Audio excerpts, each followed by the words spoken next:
Do you realize that every day you thought you wasn't gonna make it? Do you remember them days where you thought it was absolutely unbearable and you thought you wasn't gonna endure that one? Do you know that your survival rate for every last one of them bad days is 100%? Your track record for surviving bad days is 100%. That's a fact. Your track record, you batting 1,000. You'd have survived every funky day you ever had. You survived every hater. You survived all the evictions. You survived the firings. You survived all the tell you no, we ain't hiring. You survived all the trouble you ever been in. Your survival rate is 100%. 100%.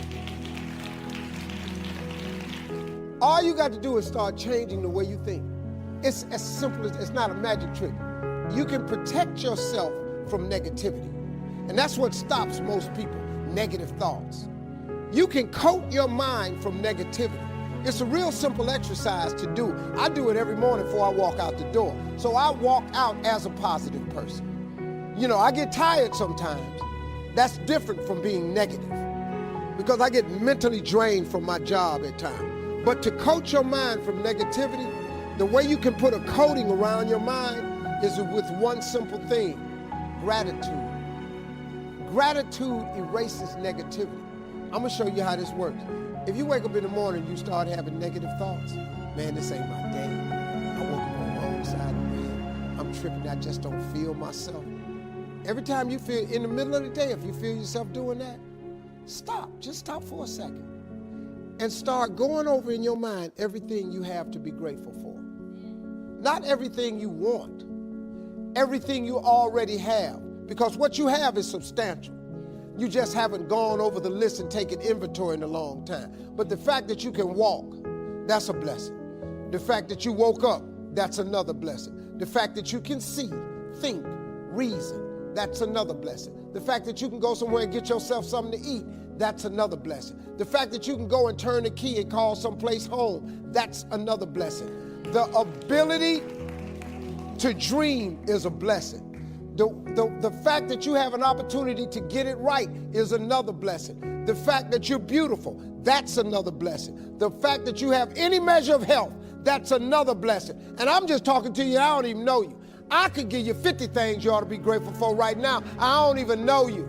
How many of you out there have some beliefs that limit you and you know better, like you know they're not really true, but they still get you emotionally and stop you? Who's got some of these out there? Raise your hand if you say I. Say I. Well, you intellectually know they're not right, but they still control you because they're deep in your subconscious. They literally are a pattern that's gotten locked inside of you.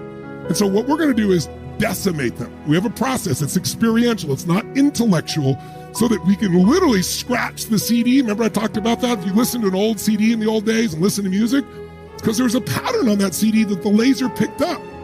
And if you got a CD in your head that's keeping you overweight, set of beliefs, set of emotions, and I try to put a new one inside there, it's not going to work if I put them on top of each other. But if I pull out your old CD, right? Remember the old CDs? And I take out a needle and go back and forth, back and forth, back and forth across that belief, that emotion, that pattern. Now if you try to put it in, it'll never work the same way. So now your brain's open to something new. And then we're going to plant the something new that's going to shift you. You can look online and see all the people who lost 10, 20, 30, 40, some people 250 pounds because they made the psychological emotional shift and they know what to do.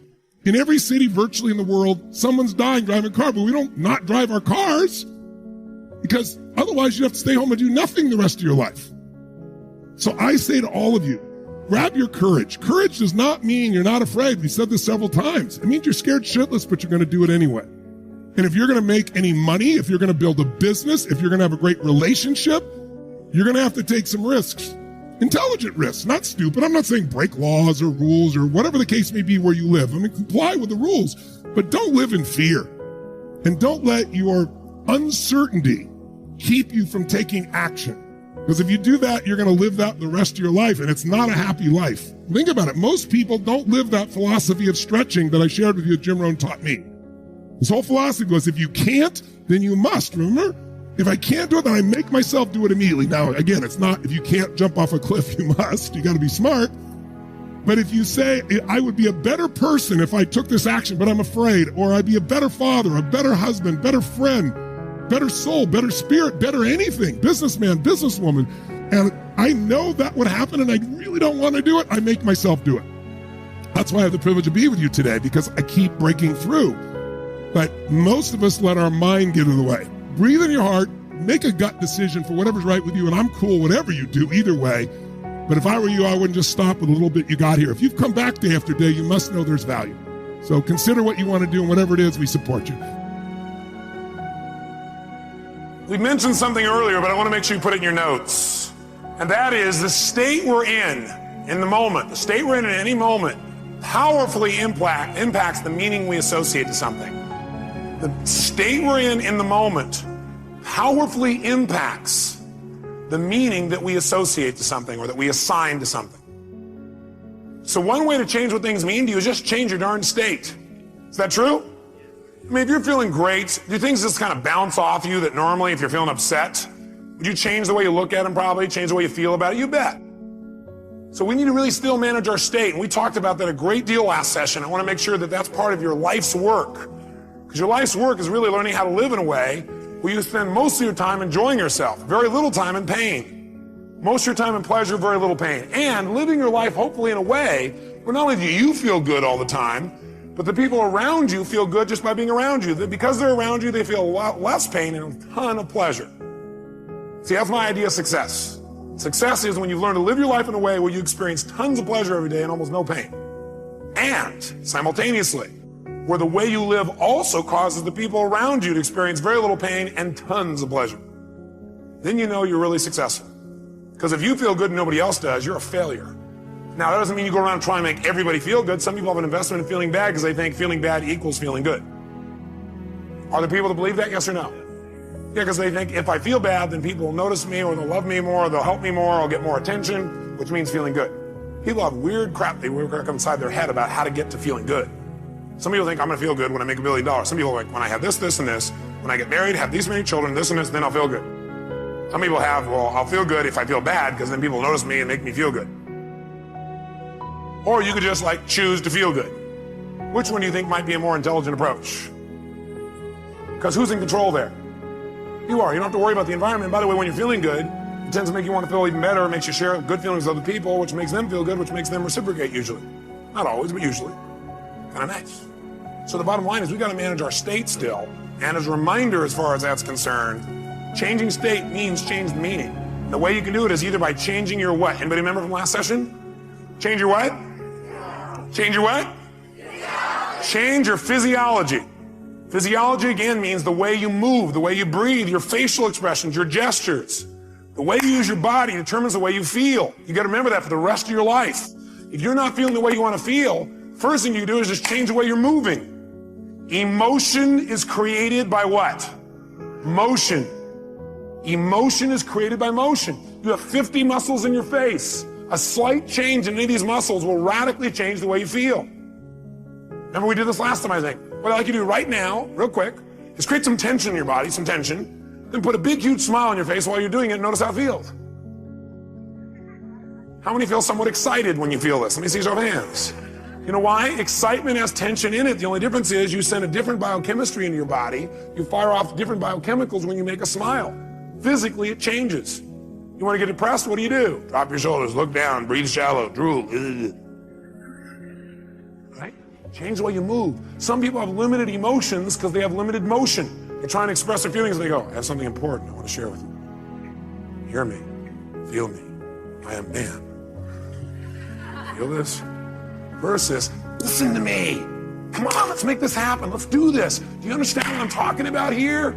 The more emotion you have, the more emotion you have. Now, shake your body out, get out of that state completely. Now, please give me an out loud answer for 2 reasons. It'll keep your energy high, and secondly, everyone in the room will hear the percentage of the audience that's affected. So first, did you have to change your body to go into this state? Yes or no? Did you change the muscles in your face? Yes or no? Did you change your breathing? Yes or no? More full or more shallow? Say it again. 2,000 people, different belief systems, different backgrounds, all saying the same thing.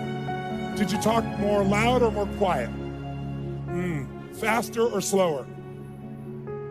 Now notice, you all have different backgrounds, belief systems, values, come from different parts of the world. Who here's from a different country than the United States? Raise your hand. Who here's from a different country? Look at this. And you're all saying the exact same thing. Here's why. What is universal in all human beings, what God has created with us, or nature, whatever your belief system is we have the same neurology. If you use it one way, you'll produce one emotion. Use it a different way, you produce another emotion. It has nothing to do with your partner. And when you get it, you can change it. So let's try something in a different state. Shake your body out and be like a kid again, not a boring adult. And here's what I want you to do. This time when you greet people, we're going to do it in a different state. I want you to greet people as if you're deathly afraid they're going to reject you. Now, who here has ever failed to do something because of a fear of rejection? Anybody in this room? Say I. Okay, good. Then you know what I'm talking about. But here's what I want you to do. As adults, we cover up this feeling even from ourselves. We try to hide it. I want you to exaggerate what you do so you'll notice what you're doing on a more subtle level. So you really be like a little kid. Give me an answer nice and loud, please, so your energy's high and you hear it. Did you have to use your body very differently to go in a state of fear of rejection than pissed off? Yes or no? Did you change the muscles in your face? Yes or no? Did you change the way you were moving?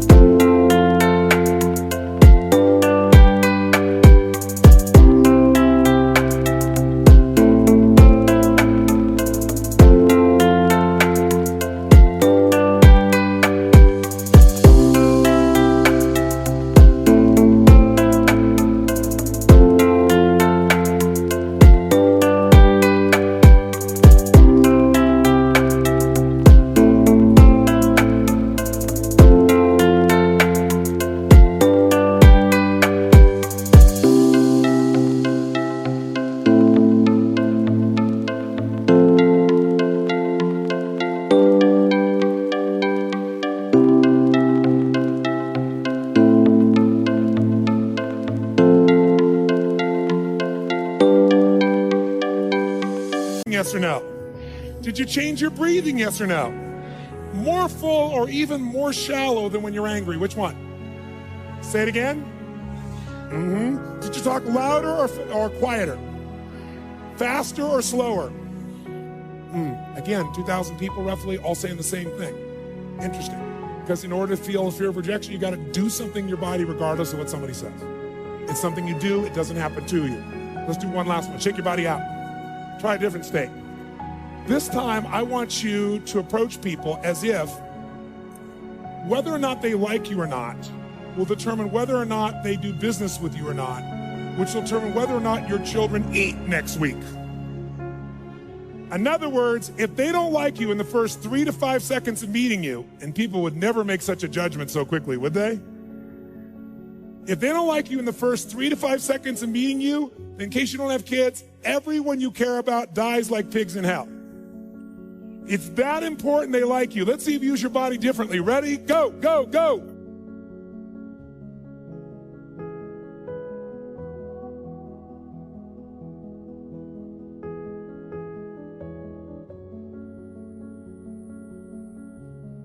What happens with human beings is every thought has a frequency. Every thought produces a chemical.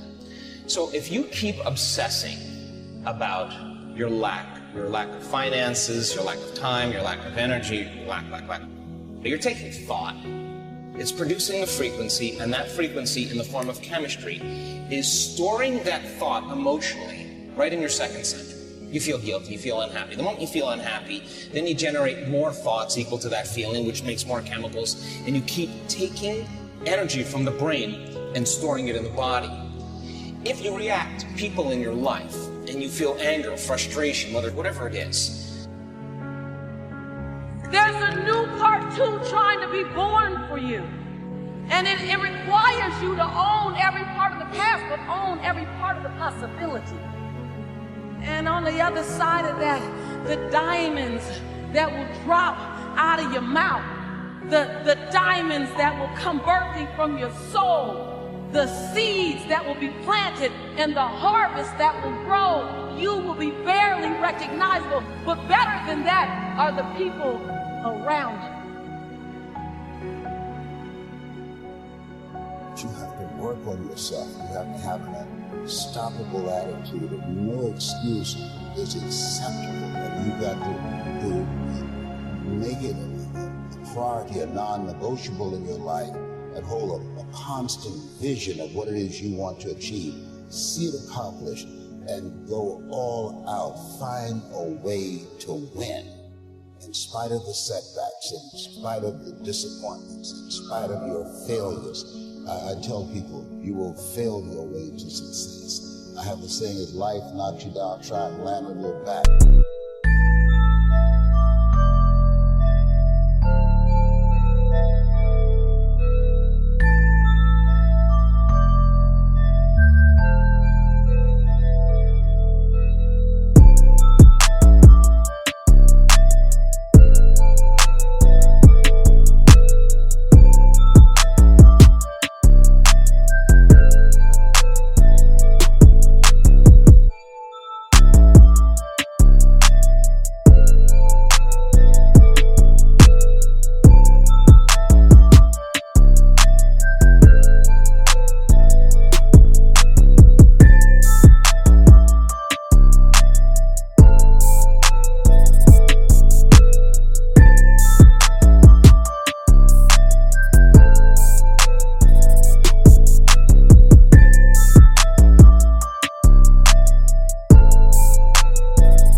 First of all, you must decide, is your life a pursuit of happiness or is it an expression of joy? No, love is not something that you do. Love is something that you can become, it's your quality. If your mind is in a certain way, it's joyful. If your emotions are in a certain way, it's loving. This is the quality of sweetness of body. If your body becomes sweet and pleasant, it's called health and pleasure. If your mind becomes very pleasant, it's called peacefulness and joyfulness. If your emotions become pleasant, it's called love and compassion. If your very life energy becomes pleasant, it is called blissfulness and ecstasy. Treat yourself like you're someone that you care about. You make the world a much worse place if you don't take care of yourself. So you should bloody well take care of yourself, because it's partly because you have something valuable to bring into the world. That's the thing about being an individual. It's the thing that as an individual, you have a light that you have to bring into the world, and that if you don't bring it into the world is a dimmer place, and that's a bad thing, because when the world is a dim place, it can get very, very, very dark.